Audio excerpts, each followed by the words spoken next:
Kenapa? Prioritas, karena ibu-ibu kalau sudah di rumah, mereka adalah kepala rumah tangga. Dan bapak-bapak itu hanya kepala keluarga.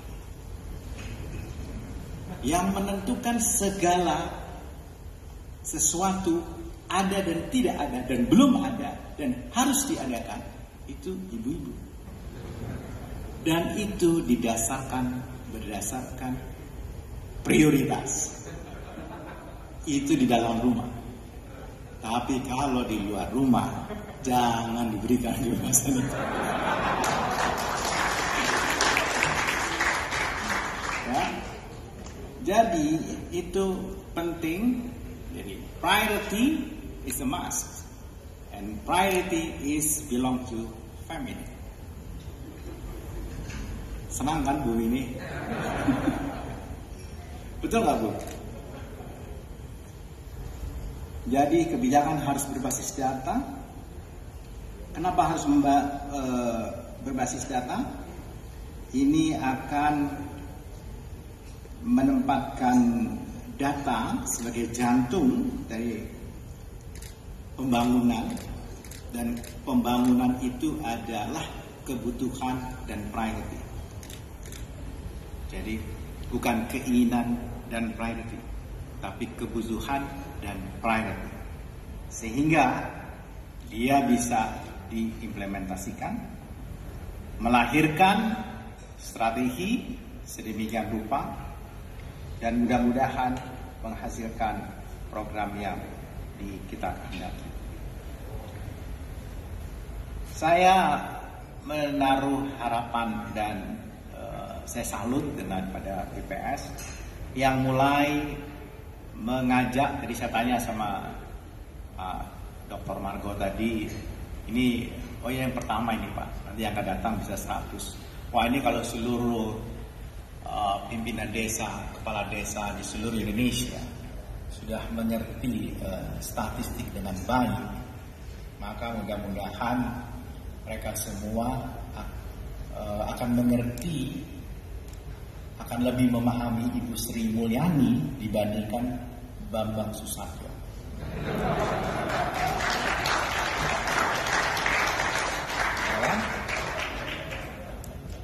Ya, padahal yang memotong anggaran itu bukan di Kementerian Keuangan. Tapi saya senang juga, ya Bu ini ya, yang memotong anggaran itu di Bappenas.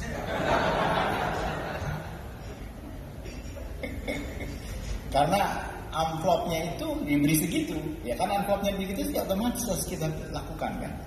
Sedemikian rupa, ya itu tadi yang maskulin kita jauhin gitu.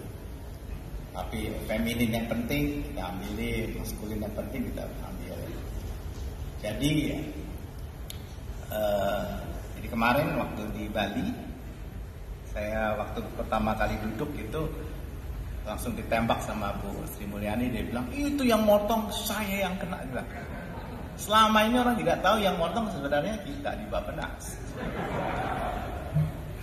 Jadi kan pura-puranya kita dorong aja ke ya, tapi memang amplopnya dikasih segitu, mau digimanain lagi? Kalau amplopnya ada 2, ada 3, bolehlah. Gitu.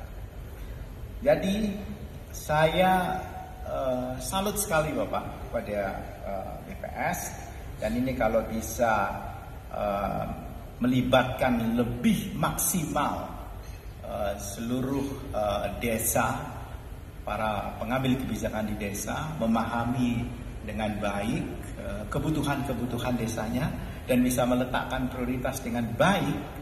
Saya kira pembangunan yang kita lakukan dari pinggiran itu, sebagaimana yang diinginkan Bapak Presiden, itu bisa kita lakukan.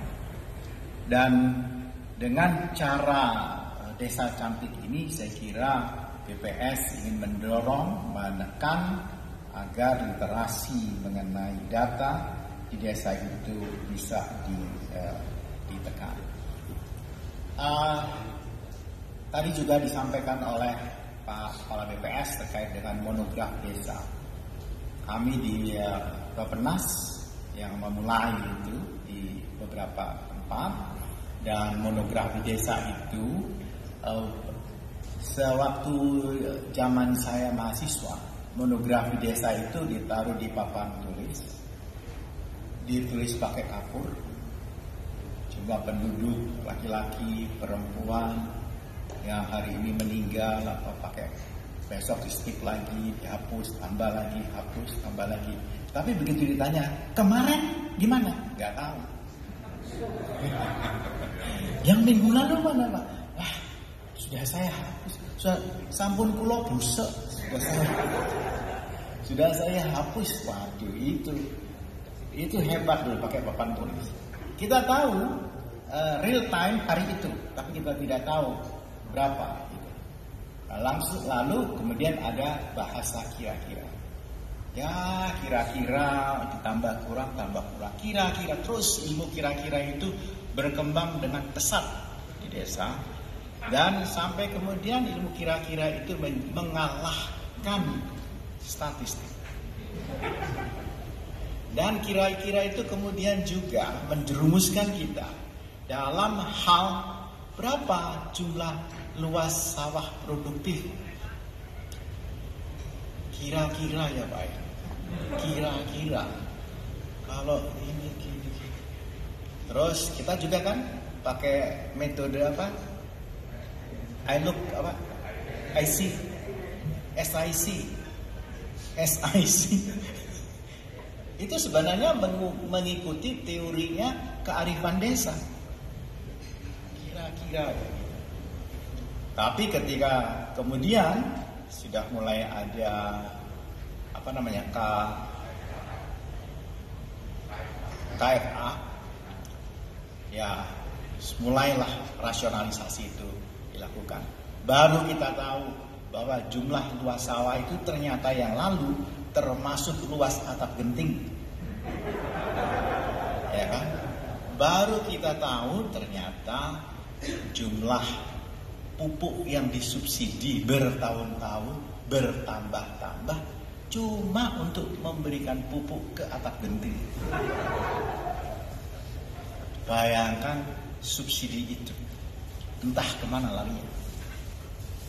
Nah, kalau semua para penguasa desa, manajer-manajer desa, kepala-kepala desa paham betul ini sumber kebocoran pertama itu bisa diminimalisir, bahkan ditiadakan, dan benar-benar cantik. Oh ya, gimana lagunya itu?